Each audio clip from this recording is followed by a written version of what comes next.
Yeah, so I just got back from seeing that Silent Hill movie, and wow, like genuinely wow. After seeing how beyond horribly changed it was from the source, I just wow.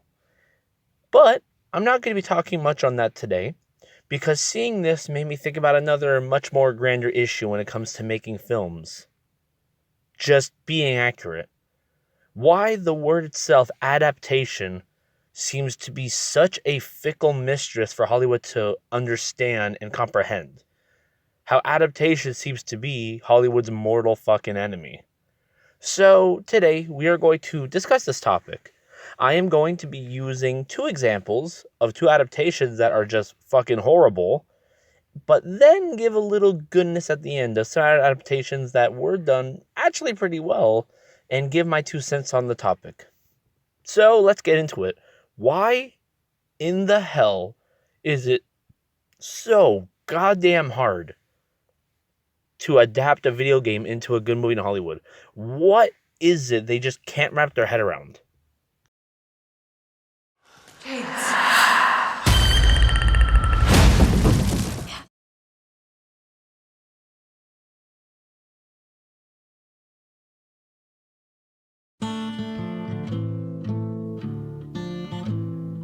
Now, we are first going to talk about Silent Hill. Silent Hill 2 is, I don't think I'm saying anything new with this, one of the most beautifully told psychological horror stories of all time. There's a reason why it's as praised as it is, and there's a reason why it's so beloved. It genuinely is a beautifully told story of regret, trauma, and things you went through in your life. It is literally a beautiful piece of just a group of people caught in Silent Hill that are struggling to get through their own regrets, their own sins, and their traumas. It is a beautiful masterpiece that has you just roam the scars of life itself and the things you go through. You play as James, a guy who mysteriously, after his wife died, gets a letter that, hey, I might still be alive. And out of his desperation for her to please be alive and okay, he goes to find her. Then we come across other characters such as Eddie, who due to his own problems with his father and family has all this trauma and problems with feeling like he's worthless. And it ends up becoming this big, deep dive change on us having to face those things. The main character you play as James having to finally come to grips with what he did. Having to accept what he did to his wife and have to accept the scars he ended up causing himself with this traumatic experience. It ends up going into all sorts of things such as greed, selfishness, pain, and all sorts of things that would trigger a human being to do certain actions. It's actually a beautiful masterpiece. It is. I even played it a few years back again just for fun when the remake came out, and it is such a beautifully told story. Silent Hill is a story of just going in depth with your trauma and just trying to accept it in a way. The world of Silent Hill doesn't care how you deal with your trauma as long as you deal with it. That's why there are multiple different endings on how you chose to deal with it in the end. But the movie just didn't seem interested in that for some fucking reason. The movie, a long production that finally got the guy who directed the very first Silent Hill years ago, Silent Hill the movie in 2006 or something, to come back and throw his attempt at it, and holy fuck. From every aspect, it just doesn't get it. It immediately starts off with just, what do you mean, wife? It's his just random girlfriend he dated once. Okay, you already took away all the depth and all the emotion and all the stuff that James and his wife Maria went through. You just threw all that in the trash because, it's just some random chick I knew. When before it was somebody special in his life, it was a wife who he loved. That's already gone. And then after that, you just do some stupid twist where you won't stop shoving in my face that Pyramid Head is the embodiment of James' sins. I fucking know that. But, instead of it being a thing that we got to figure out ourselves, it just becomes right in your face. And then on top of that, the biggest sin to me, and then you just change it. You just rip away James' story. You just change it to, no, actually, it was the cult from Silent Hill, and, James just did what Mary asked him to and killed her like she wanted, which, if you played the game, is not at all what happened, and he just has to accept that. Okay, cool. And then we get a stupider twist of, oh, and by the way, instead of Silent Hill being a beautiful, traumatic place of many different people and their own traumas they have to deal with, like every other character, Eddie and the such, were their own people going through their own traumas. That's why when Eddie was around, everything was cold for him, because coldness had to deal with what he did. When you have to finally talk about that one traumatic girl and help her, sadly, everything around her, all she ever sees is fire, because that is what she did in her life. She burnt down her family's home. That is what she's dealing with. And you just, for no reason, go, no, you don't get it. They were all embodiments of his wife.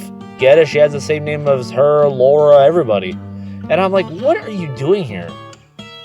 It genuinely feels like this person, no joke, just like, I watched like a video or two discussing bullet points. I got it. And then just crap the bed last second.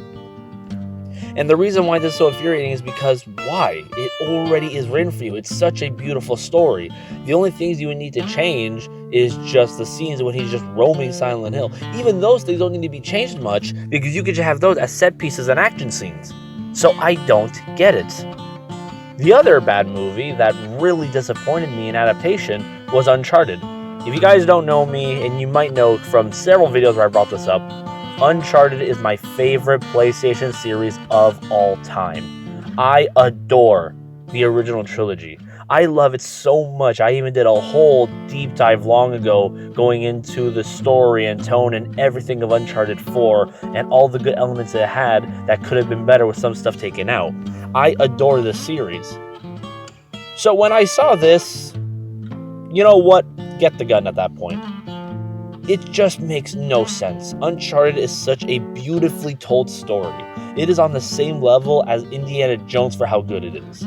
It is a beautifully told exploration adventure tale that has depths of character, that has a tragic character, Nathan Drake, who had nothing growing up, getting found by a thief, Sully, as they slowly form into a father-son bond and end up realizing how much they care for each other.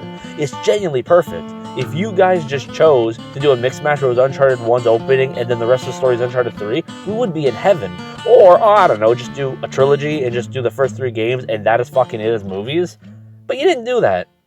Instead, you make it where I can't even recognize the fucking thing. No, Tom Holland is not Nathan Drake. Doesn't look like him, doesn't sound like him, isn't even close to acting like him. If I wanted Spider-Man Homecoming as Nathan Drake, I just watched Spider-Man Homecoming. It makes no sense. Even later when you rub in my face that the actual actor Nathan Drake is there just for a quick cameo joke. And especially Mark Wahlberg. Nothing against these two actors, but you don't fit the source. No, you don't look like Sully. You don't sound like Sully. You don't fit Sully. That is not my Sully. Hashtag not my Sully. Like, what is this? And they just do this stupid mix mash of making it like a teen adventure, which I'm sorry was stupid. If you guys want to see Uncharted done 10 times better, then just watch this short film here on YouTube. An actual true fan who actually loves the material did his own short film with actors that are pretty big for TV, but nothing else, and these people knock it out of the damn park. This short film was 10 times better and bigger of a movie in my eyes than the actual official film could ever hope to be. It just becomes this big problem where I don't get it.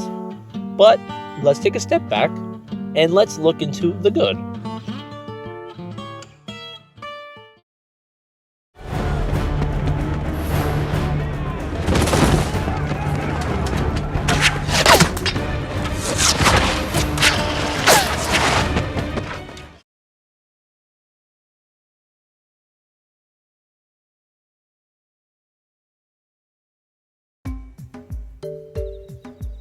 There has been a few good video game movie adaptations. There has.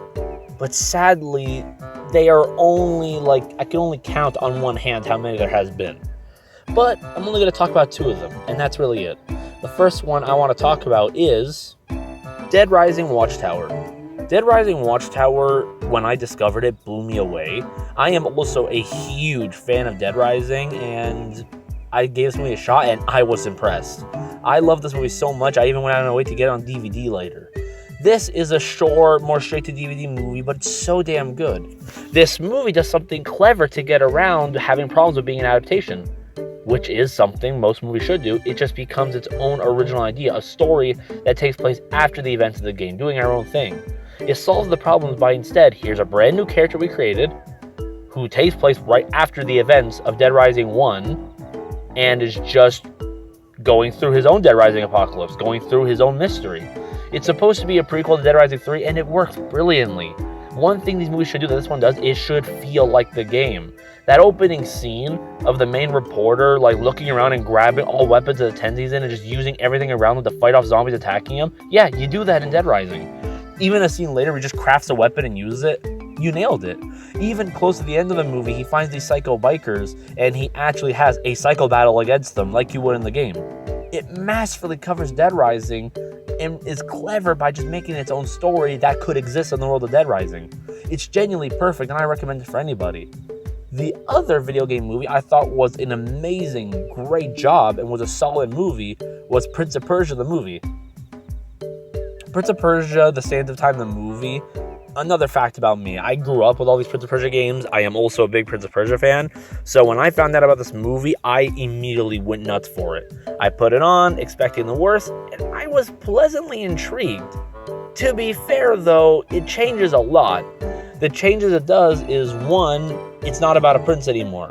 Just some orphan kid on the streets that the king decides to take it under him. Alright, weird change, but they actually do something with it. As the movie goes on, we get this beautiful change of that being the explanation for why he can do what he do.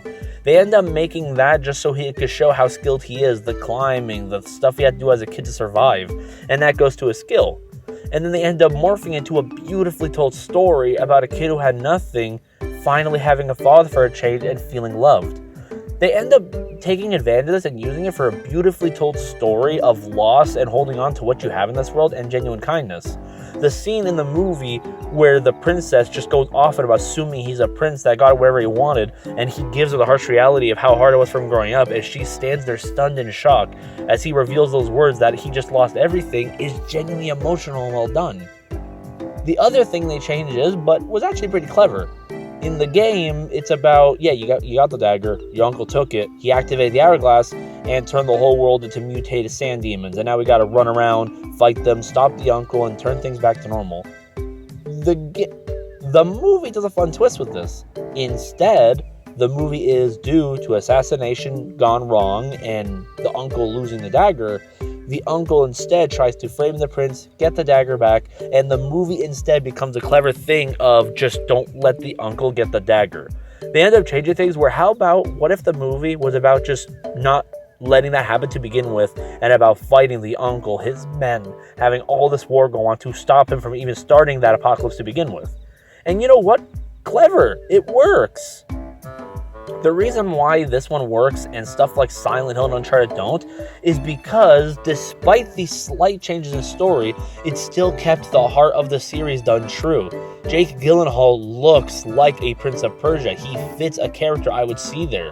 His skill, his fighting, the movement, oh god, the way he moves, the way he fights, the way they do the music and the shots with the dagger that can rewind time, it feels like Prince of Persia. And the story is still the same, just with one tweak. Hey, what if we just don't let the uncle get the dagger? And that's the story, and then we go from there. It's still being faithful to it with only minor tweaks. I think when the tweaks are minor, but done just good enough, where you could still see your vision just with more depth to it, come to say, that's when you have a truly good adaptation. Yeah, it has tweaks here and there, but it's still the same basic idea. The story is still the same. The characters are still there. That is still the uncle from the game. That is still the princess from the game, just through a different story. And that's why those two work for me. So adaptation can be done right, but I still can't, sit here and say they're perfect either. Even these good ones that I think are done really well, yeah, they change things. It seems no matter what, you have to change stuff, which I don't get.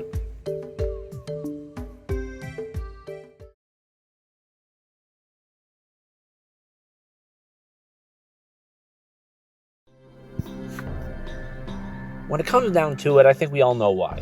Whether we like to believe it or not, Hollywood doesn't give two fucks about these games. I mean, video games started off years ago as a small medium of just a toy, basically. It was treated on the same level as a toy, something we just did for a distraction and wasn't that big of a deal. Nobody knew gaming was going to be as big as it was in the future. Nobody knew that people that made such simple platformers or little activities like Pac-Man or Crash Bandicoot were going to end up growing and changing and creating some of the most beautifully told stories of all time. Gaming has changed. It's now a huge medium where it is on the same exact level as a movie. When you play beautiful pieces like The Last of Us or Uncharted or games like that, you end up witnessing such a beautifully told story. It has depth, it has character, it has things that, let's face it, nowadays are 10 times better than actual movies that are coming out now, which makes this even sadder.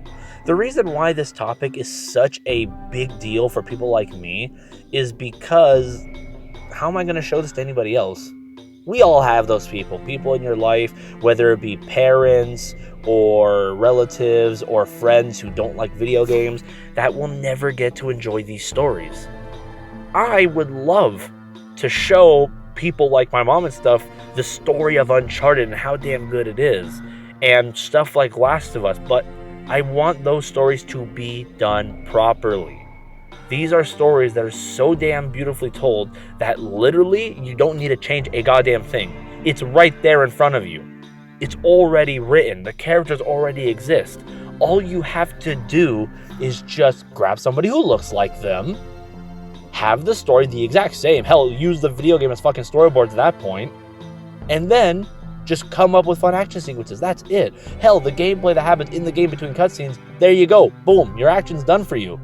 Just turn that into an action sequence. That's the reason why this is so infuriating for us. It's not that hard. Literally just do a step-by-step recreation of the goddamn game. You don't have to rewrite the story. You don't have to change the damn characters. You don't have to just rip apart threads and mix them around and just make all sorts of fucking stupid Picasso art pieces. Just give us what we fell in love with. And that's why it's so painful for us. We have family members and stuff that, if it's not for film, they're never going to see these stories. I had a few things here and there like Prince of Persia and Dead Rising, but even those don't stick exactly by the source material. They make changes too for some reason, and sadly, all we can do now is just bare our teeth, sit, and just wait and hope that the changes are at least small enough that we could, tilt our head, squint our eyes, and still see the masterpiece we fell in love with all those years ago. Stories like Silent Hill 2 and all the other games I mentioned deserve to be told beautifully. I mean, hell, at this point, just fucking animate the movie and that's it. If you can't do it properly in live action, then fuck off and give me an animated movie. It's literally to that point. And I think that's what hurts us the most about it. We want to share these stories with others. We want people to appreciate the beauty that we got to play through all those years ago. We want to see, these stories get the justice they deserve. Because so many creative talents, creative people, and people who really just worked so hard on such a masterpiece to get their justice in every form. But the way I see things with Silent Hill, this new stupid Return to Silent Hill, I don't see this changing anytime soon in the future. And at this point, just grab those videos on YouTube, those movie videos where they just put every cutscene together, and just show that to your family at this point. At this point, that's better than fucking nothing. Anyways, guys, that's what I want to talk about today. Really hope you enjoyed. Please go ahead in the comments and write me down, adaptations that you really enjoyed, that you thought were great. I always love to read your guys' deep dives on video game movies that were actually on your list of favorites or you thought was good enough. And hey, if you guys want, maybe for the next episode of Jetpack Retro, I'll do the top 7 best movie video games of all time. Huh? That would be a fun one. Alright, I'll look into that and we'll see. Bye, guys.